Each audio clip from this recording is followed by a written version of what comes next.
नारायणं नमस्कृत्य नरं चैव नरोत्तमं देवीं सरस्वतीं व्यासं ततो जयमुदीरयेत्।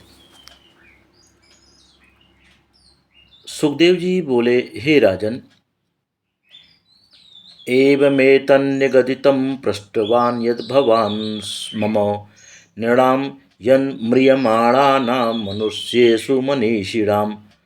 तुम्हारे प्रश्न के अनुसार मैंने म्रियमाण पुरुषों के लिए योगियों के मतानुसार सद्यो मुक्ति तथा क्रम मुक्ति रूप से दो मार्गों का वर्णन किया एवं मनुष्यों में भी आप सरीखे विचारवान मनुष्यों के लिए भगवान का श्रवण कीर्तन स्मरण तथा कथा मृतपान आदि का वर्णन किया।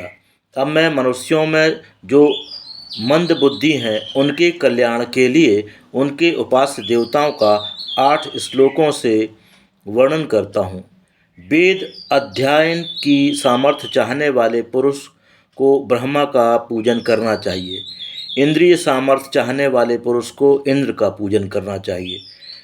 प्रजा की वृद्धि चाहने वाले को दक्ष की पूजा, लक्ष्मी चाहने वाले को दुर्गा देवी जी की पूजा करनी चाहिए। प्रभाव चाहने वाले को अग्नि का पूजन करना चाहिए। सोना तथा गौ चाहने वाले को वसुओं का पूजन करना चाहिए।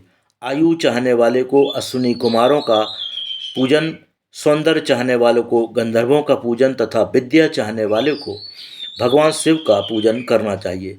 इस प्रकार नाना फलों की इच्छा से मनुष्य नाना देवताओं का पूजन करते हैं। अकामः सर्वकामो वा मोक्ष काम उदारधि तीव्रेण भक्ति योगेन यजेत पुरुषं परम। सकाम, निष्काम, सर्वकाम अथवा मोक्ष चाहने वाला मतिमान पुरुष तीव्र भक्ति योग द्वारा भगवान विष्णु का पूजन करे। इस प्रकार इंद्र आदि देवताओं का पूजन करने वाले भी धीरे धीरे सत्संग द्वारा भगवत कथा श्रवण से भगवान की प्रेम लक्षणा भक्ति प्राप्त कर मोक्ष के अधिकारी हो जाते हैं। जिस कथा से ज्ञान की प्राप्ति, राग द्वेष आदि की निवृत्ति, मन में प्रसन्नता, विषयों से वैराग्य तथा मोक्ष प्राप्ति का उत्तम मार्ग भक्ति योग प्राप्त होता है, उस भगवत कथा में कौन विवेकी पुरुष अनुराग नहीं करेगा। को निर्व्रतो हरि कथासु रतिम ना कुर्यात्। शौनक जी बोले, हे सूत, सुखदेव जी के ये वचन सुनकर फिर राजा परीक्षित ने उनसे क्या पूछा, कृपया वही प्रसंग आप हमें सुनाएं। उस सभा में बड़ी सुंदर सुंदर कथाएं हुई होंगी, क्योंकि वक्ता और श्रोता दोनों ही असाधारण थे। सूर्य उदय और अस्त होते हुए मनुष्यों की आयु हरण करते हैं, किंतु जिसने भगवान की कथा के श्रवण में एक क्षण भी व्यतीत किया, उसकी आयु व्यर्थ नष्ट नहीं होती, वह सार्थक हो जाती है। वृक्ष क्या जीते नहीं, लोहार की धौंकनी क्या श्वास नहीं लेती, पशु क्या खाते पीते तथा संतति पैदा नहीं करते, करते ही हैं, किंतु जिसके कानों में भगवान का मंगलमय नाम कभी नहीं पड़ा, वह मनुष्य कुत्ते, गधे, ऊंट और सूकर के समान 2 पैर वाला पशु है।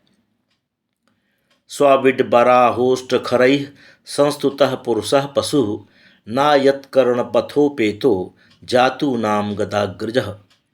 जो कान भगवान के चरित्र का श्रवण नहीं करते, वे चूहों के बिल के समान हैं। जो जिह्वा भगवत चरित्र का गान नहीं करती, वह मेढक की जिह्वा के समान व्यर्थ है।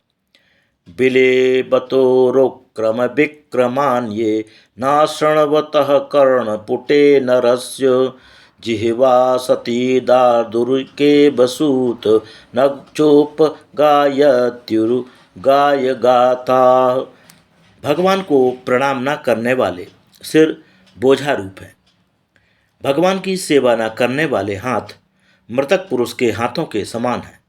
भगवान के श्री विग्रह के दर्शन न करने वाले नेत्र मयूर पिच्छ के समान हैं। जो पैर भगवान के